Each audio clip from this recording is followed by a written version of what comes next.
God bless everybody. Today it's January 3rd of 2024. Doing a quick Middle East update. This is going to basically reflect what's going on with Erdogan and Turkey and how I believe there's going to be an invasion by Turkey into Syria and Iraq anytime soon. I've said probably around January 6th to January 15th, we're going to see an attack on Israel and an actual invasion into this country from Hezbollah and potentially an invasion from Turkey into Syria and Iraq. And so I think this is going to be breaking down soon. So I want to bring you up to date. There has been a number of events that are occurring that's right after the beginning of the year that are causing all kinds of issues out here.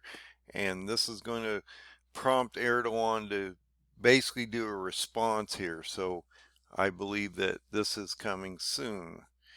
So Erdogan indicates we are entering a new era, the century of Turkey.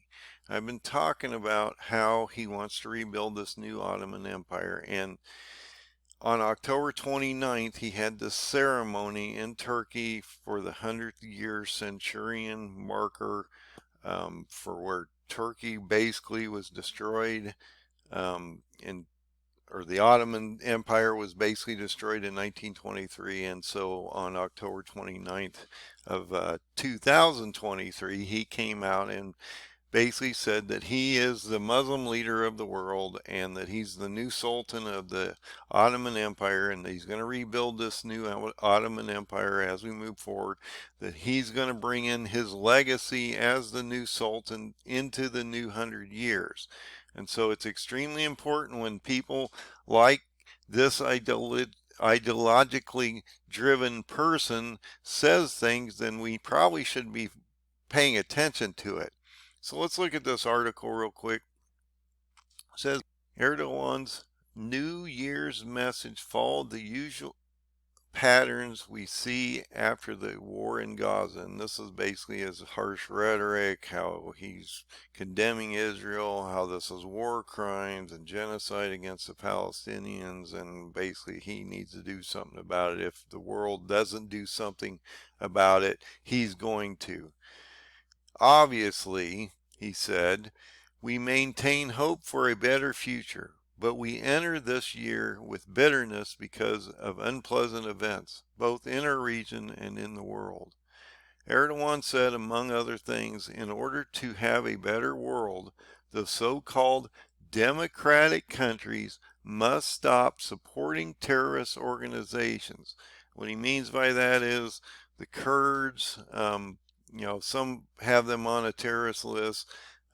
He doesn't like the Kurds. He thinks they're a terrorist group and they're affecting his southern border between Syria and Iraq, and this is causing all kinds of problems for him. So he's talking about these organizations that basically we support, that like Israel in this case, where he thinks now that they're a terrorist group because they're genociding the Palestinians. So this is extremely important that we understand this mindset of this man, which is the white horseman of Revelation, that's getting ready to bring a quarter of the world into war within the next few weeks here. So we need to watch him and make sure we know what he's doing. It says here, he wants to show a common stance on the slaughter of innocents in Gaza or the Palestinians and make sincere efforts to the end of the Ukraine-Russian war. So Erdogan says we will not be able to feel what peace means until it prevails in our region and the world, emphasized the Turkish who praised his country's peace efforts in the war zones. Regarding Turkey itself, he said, our republic is completing its first century, marching into a new era, which we call the century of Turkey, aiming for higher goals, of course, because he wants to rebuild the Neo-Ottoman Empire and become basically the dominant force on the planet as he brings all the Muslims together throughout the world.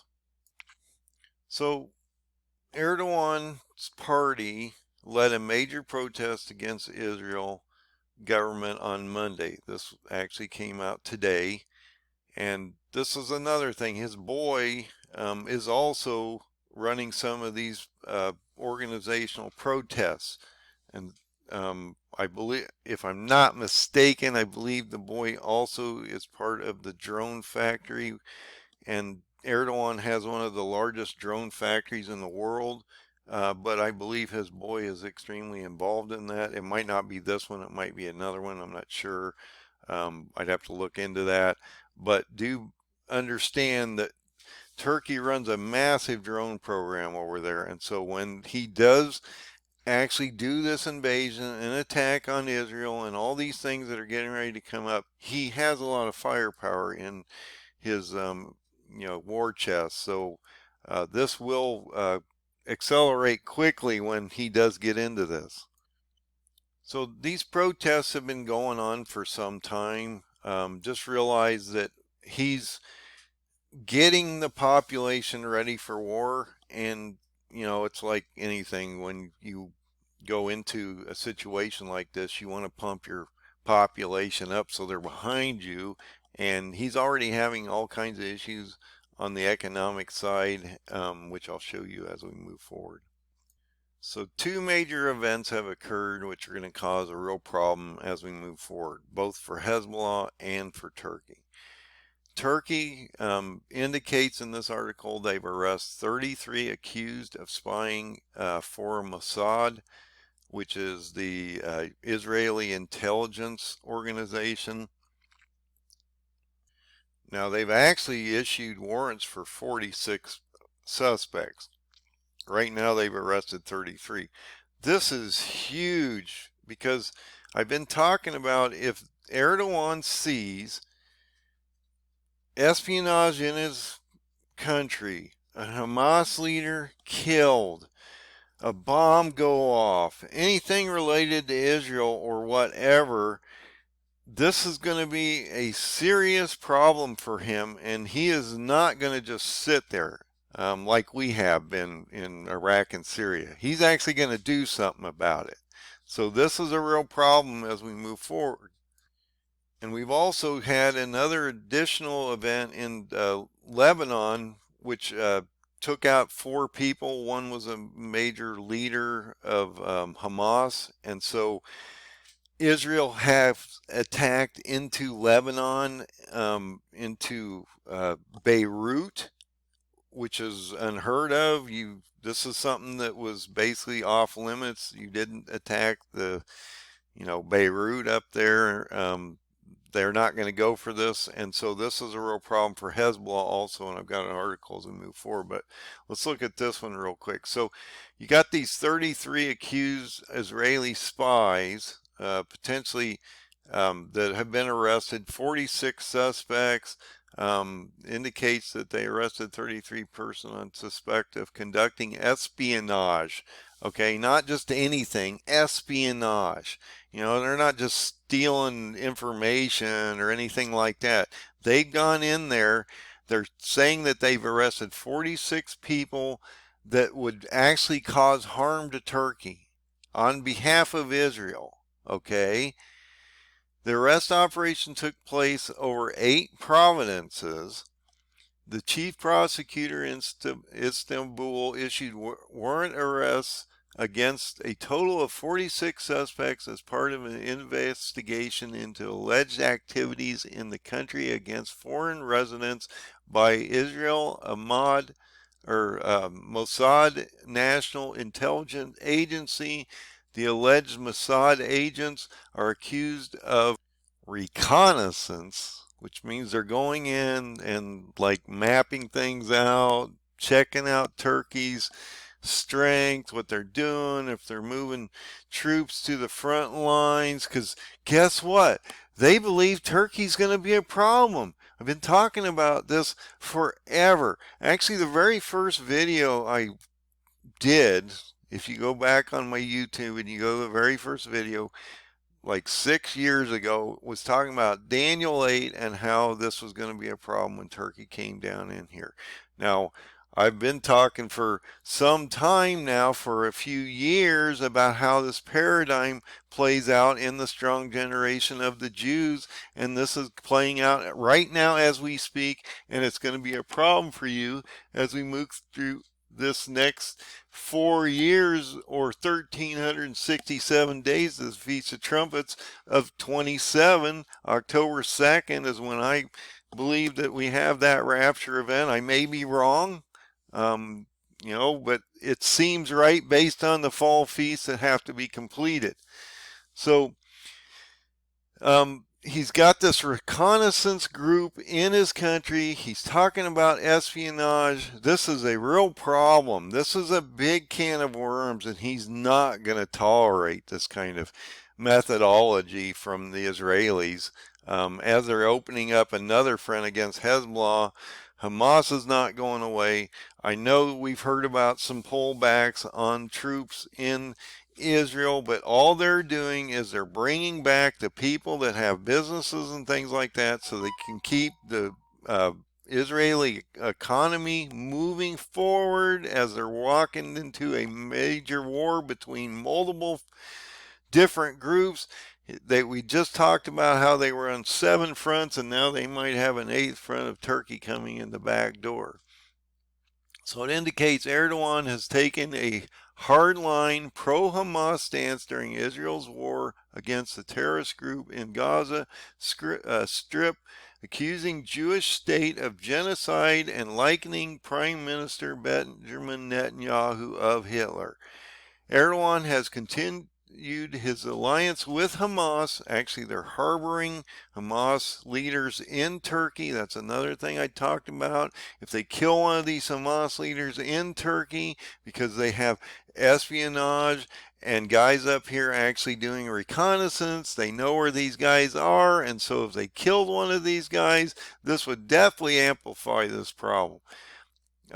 Offering officials from the group of a haven. Yeah, Hamas, they're offering officials a haven in Turkey, despite the October 7 massacre, because they don't have a problem with them killing the Jews, but they have a problem with them killing the Palestinians. That seems to be a common theme through the world, is that you're either care about Israel or you care about the Muslims, and this is a running theme through the Bible. You should figure this one out. I know everybody talks about civil wars and all this stuff. When you get down to the end of this road, you're going to realize this is a holy war in front of us, and it's going to be a radicalized Muslim against the world, basically, or anyone that doesn't want to be in Islam or be controlled by Satan or Allah or any of these forces out here. That you're going to want to be on the other side of that equation and be on God's side and Jesus's side, our Jewish God. And that's what he is. He's a Jewish God. Even though we're Christians, he's a Jewish God, and he has a special people called the Jews. And we should take note of that. So we've had this massacre, which terrorists murdered almost 1,200 people in Israel, took a bunch of people back, 240 hostages. They probably still have close to half of them, and we're now watching a lot of these hostages perish. And so that is just a bad situation altogether. And the other issue that came up is that Israel drone struck a targeted Hamas building in Beirut, Lebanon. Okay, this is way into Lebanon, not just it's just not across the border. This is something that you don't want to see happen, because this is going to cause a real problem not only for the Lebanese government, but for Hezbollah, and Hamas leaders seem to be here also. So you've got all kinds of different groups in here. This is going to escalate against Hezbollah, and I talked about how 2 Kings 24 talks about how these proxies from Lebanon, Golan Heights, and the West Bank would do an invasion that is sustained against Jerusalem and Israel moving forward, possibly around January 15th, based on tentative of the old date when it happened in the past, which was during Nebuchadnezzar's time in 588 BCE. And so we need to understand this. This is a massive escalation to the war. And that's what I mean. Nothing is slowing down here. No one's talking about stopping anything now. You don't see any, people having meetings about trying to stop the war, ceasefires, pauses, it's all escalation on every level. The Houthis is escalation, Russia's escalation, Israel's escalation, Turkey's getting ready to escalate, Hezbollah's getting ready to escalate, Hamas is escalating. Everything is moving forward. There's no way to stop this. So we had this, and what this did was it actually killed a leader of, or a military leader of Hamas, which is basically a problem because they're going to retaliate for this kind of a strike, and that's why Israel did this. Now, Israel's not taking, they're not taking credit for this, and that's probably a reason why, because they don't want to escalate this war until they want it to escalate. But Hamas and Lebanon and Hezbollah know what happened here, and so they're blaming Israel for this attack. So we had this Hamas official killed in Beirut strike, which had been issued. Israel's had this guy's on the hit list for a long time. So just realize that this wasn't something they didn't want to do. And that's why everybody's blaming Israel. And you can see there's been a lot of devastation over this, and it did kill 4 people. It killed this main leader, or deputy political head of Hamas, and the founder of the group's military wing. And this is going to be a huge amplification to what is going on out here, because Hezbollah is not going to take this either.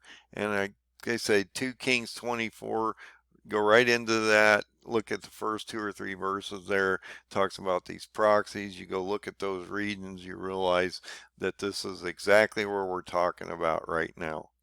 So here's another article that indicates that this espionage in Turkey from these Israel, that's what we're talking about. We're doing espionage in Lebanon, doing espionage in Turkey from the Israelis, or at least they're preparing for potential espionage, or they're doing reconnaissance, which is a real problem, because these types of activities actually create wars in themselves. So we've had this gentleman come out and respond to this problem. And so I'm not going to say this guy's name. It's Altun. He's the Turkey's communication director. Came out and basically said, should they venture to take such a step, the repercussions would be so profound that they'll be unable to stand tall again. Erdogan has warned in response to certain reports of Israel's espionage activities in Turkey.